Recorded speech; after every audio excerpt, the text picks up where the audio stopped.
And we're glad to have you here with us on The Retirement Solution with financial advisor John Hicks, founder of J. Hagan Capital, where John and his team work tirelessly to help you find ways to do what you should be doing, keeping more of your hard-earned money exactly where it belongs, safely in your pockets and in your accounts. But we got to do some things. We got to make that money work for you within a plan. So if you have questions or you're realizing that you don't really have a plan, what you've got is some bank statements, some 401k statements. Let's get to work. Create a customized plan for you. RetirementSolutionShow.com is where to start the conversation with John and his team at J. Hagan Capital, or you can also click on the links that we've got posted in the show notes. And thinking about a very important part of the planning process, the conversation around the great, it sounds like some sort of epic novel, the great wealth transfer that is ensuing across the country. Yeah, it's just when we all inherit a bunch of timeshares that our parents bought. And along with it, all of those monthly homeowners association fees, whatever they call those things. That's going to be the great wealth transfer. Yeah. $84 trillion. Isn't that crazy? I saw this passed down in the next 20 years. You sent that to me. So $84 trillion is going to be passed down from the baby boomer generation to basically the next generation, right? Whether that's Gen X or Gen Y or Z or whatever it is when it's coming down. If you think about that, guys, remember, I make a lot of reference to the fact that our debt in this country is crazy. $36 trillion and climbing on a minute-by-minute basis. But you think that there's $84 trillion that's going to go from the baby boomer generation to the next generation. And here's why I want you to think about that. If you were a politician and you know that you had made really stupid decisions, or maybe you didn't make them, but you've taken an office now and you've inherited this stupidity, what are you going to be focusing on? Are you going to be focusing on increasing the marginal tax rate by 2%? Are you going to be looking at, hold on, whoa, Ted, I'd like to get this on the House floor record, please. Did you say that there's $84 trillion is going to go from some older people to some younger people? And they're like, yeah. It's like, why don't we find a way to get our fingers in that pot? Bingo. Right? And that's exactly what I think they're going to do, guys. I mean, it's very important to think about this. And by the way, this is not a new concept. It's not novel. In 2016, Hillary Clinton ran on a premise close to this. And her point was this. And by the way, the mathematics behind it are solid. They're solid. It doesn't mean the fact that I still detest you don't have to like it. The you don't idea. Have to like her, but she was right. The numbers are staggeringly accurate. If $84 trillion is passed down, not all of it is tax deferred, but the portion of it that is, and I don't have that fact and figure right in front of me. But her whole point was, in 2016, she said, I can fix the federal deficit. And it wasn't $36 trillion back then. I think it was like 21 or 20 trillion, whatever the number was in 2016. But she said, I can fix it simply by taxing all of those tax-deferred accounts, like what? 401ks and IRAs, taxing them if the owner, which would be you, and your spouse. So the two people, because if you're thinking this is a retirement account and now your retirement's over because you and your spouse are gone, they were going to tax that at 67% federal tax rate before we go to the kids. And here's the craziest thing. I'm like, that is absurd. I can't believe that they would even suggest that. And then I saw the math. The math, Heather, made it work flipping out. It basically, if you took 67% of all the money in those accounts, yes, you had enough money to completely cancel out the entire national debt at that point in time. And I was like, oh my gosh, it's just a matter of time before someone is going to speak or say it a little differently. They're going to go after it. So I'm telling you all, ladies and gentlemen, today this weekend, $84 trillion is going to be passed down over the next period of time. Let's call it the next 20 years, okay? Do you think the government is eyeing that? Do you think that they are looking at that absolutely with focused eyes? Not to. Like they Eagle have eyes. To. Yeah. Eagle eyes. There is a reason why the eagle is the national bird or the national animal, because eagle eyes are on $84 trillion.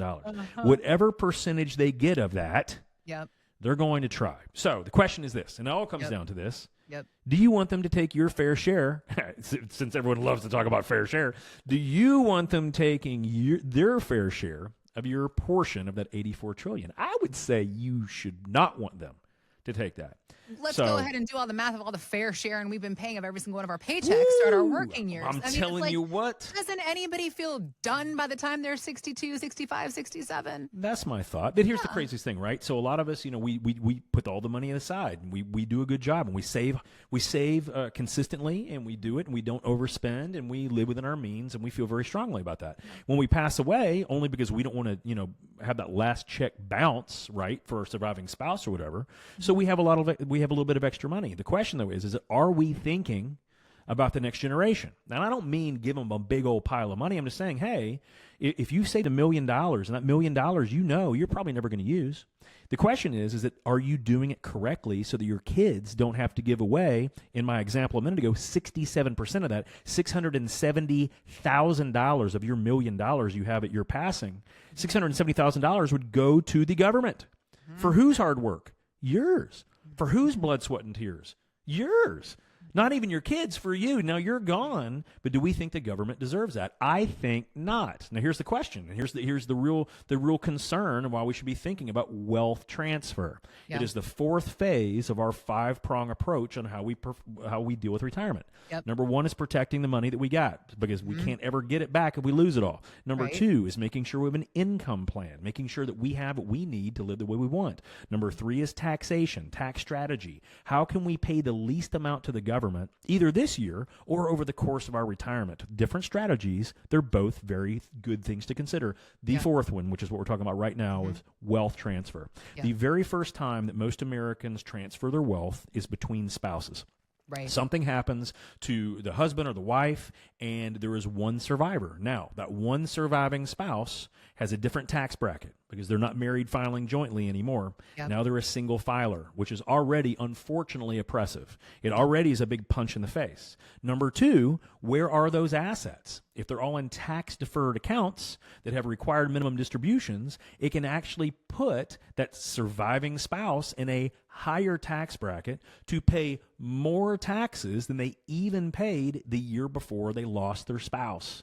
So guys, this is a big deal. And the point is, and where I'm coming with all this is, after all of that oppression, if you want to look at it based on the tax code, then if something happens to their surviving spouse, then the government is going to swoop in and potentially take a portion of that. Now, I'm not talking about what Hillary was, all this kind of stuff. All I know is that our government knows that Social Security is already in trouble, Medicare is already in trouble, and so they're going to have to come up with money somewhere, and that $84 trillion, if you do not have a written plan for it, I'll guarantee you the government already has a written plan for it. It's called taxation. Or another way to call it is just theft, legal theft.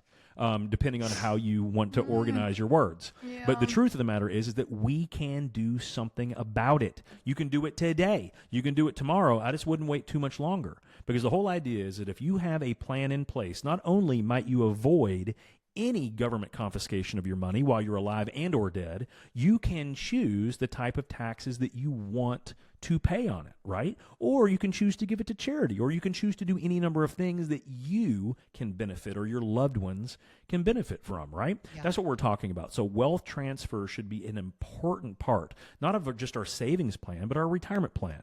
If you don't have a trust or a living trust or an asset protection trust or things like that, then you may want to actually consider that. Now, in our office, not only do we have CPAs that are in-house, on staff, we have tax attorneys and estate planning attorneys that do the exact same thing. We want to make sure that while you're alive, you have access to all the money you need at any point you need it.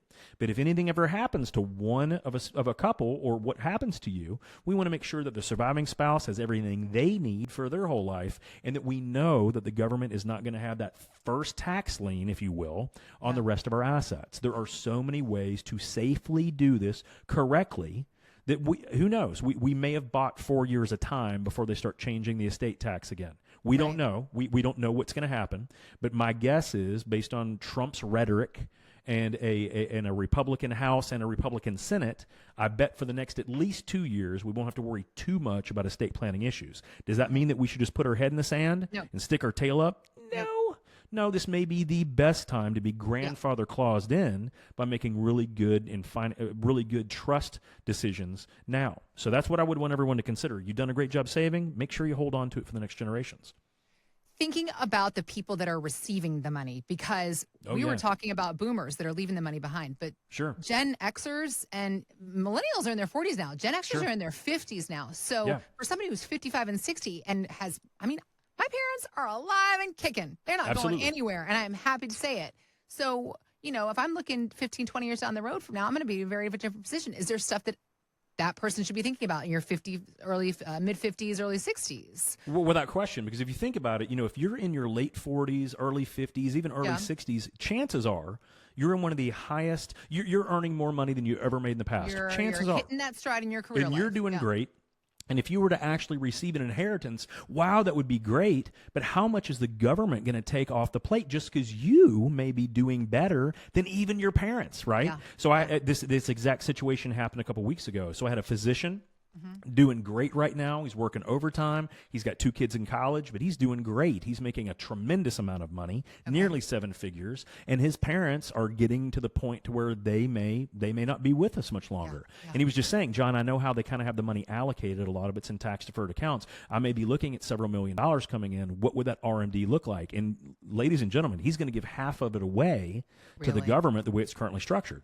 So what we started talking to him, and it was like, hey, only if you're comfortable, but what you can do is you can look at doing an advanced trust design for your parents, assuming you're not giving the money away, you're not doing anything different, they're just apportioning certain assets that would be for him and his sister in different buckets. It allows them to stretch those dollars out over time, or they don't have to use them at all, but he won't have to pay his highest marginal tax bracket when he receives the money.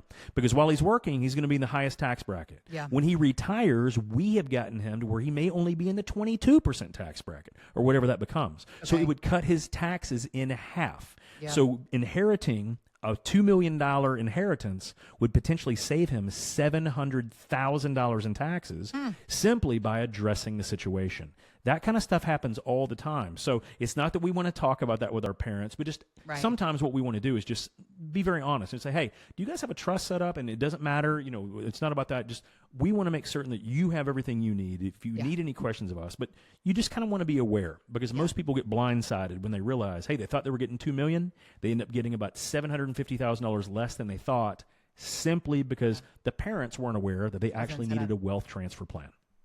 When it comes to tax laws, you don't just have to take it as it is. You have options and opportunities, particularly when it comes to legacy and wealth transfer, ensuring that your spouse is taken care of the way you want him or her to be taken care of, ensuring your kids are taken care of, ensuring that your money is going to go to where you want it to go and not just back into Uncle Sam's pocket. This is the idea behind having a plan that's customized to your goal and working to find opportunities within the law for your tax rights. Let's get to work figuring that out for you. Visit us at retirementsolutionshow.com. You can also click on the links we've got posted in the show notes, or again, it's retirementsolutionshow.com.